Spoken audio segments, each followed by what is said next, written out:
ఓవైపు పైరసీ, మరోవైపు లీకేజీ. పెద్ద సినిమాలకు ఇవి పెద్ద బెడదగా మారిపోయాయి. తాజాగా ఈ దెబ్బ మరో క్రేజీ ప్రాజెక్టును తాకింది. జైలవకుశకు సంబంధించిన కొన్ని సన్నివేశాలతో పాటు టీజర్ కూడా లీక్ చేశాడు ఓ ప్రబుద్ధుడు. ఆ వ్యక్తిని వెంటనే అరెస్టు చేసి సోషల్ మీడియాలో ఈ సినిమాకు సంబంధించిన లింకుల్ని ఏరివేసే ప్రయత్నం జరుగుతుంది. అయినప్పటికీ జరగాల్సిన నష్టం జరిగిపోయింది. Jai Lava Kusa teaser rough cut WhatsApp గ్రూపుల్లోకి వచ్చేసింది.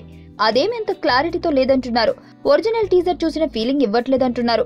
అలాగని ఒరిజినల్ టీజర్ రిలీజ్ అయినప్పుడు ఎగ్జైట్మెంట్ ఉంటుందా అంటే అది సందేహమే.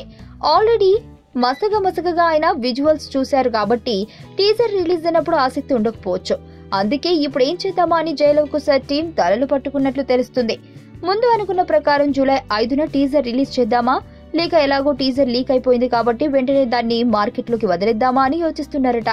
లేదంటే ఇప్పటికే షూట్ చేసిన వాటిలోంచి వేరే షాట్లు ఎంచుకుని లీక్ అయిన టీజర్లోని 1-2 షాట్లు కలిపి కొత్త టీజర్ రెడీ చేద్దామా అని కూడా చర్చలు జరుగుతున్నాయట.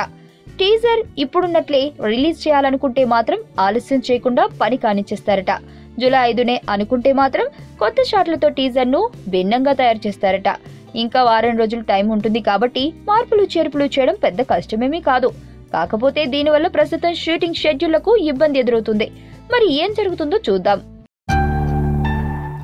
గర్ల్స్ అందరూ హ్యాండ్సమ్ గర్ల్స్ ని ఇష్టపడతారు కాబట్టి is a handsome, so that's why I like. Behaviour ఒకటి మంచిగా ఉంటుంది. సో మహేష్ బాబులో సాఫ్ట్ కార్నర్ చూస్తారు. హీరో అంటే మహేష్ బాబు, మహేష్ బాబు అంటే హీరో. ఇది నా డైలాగ్, రాసి పెట్టుకోండి.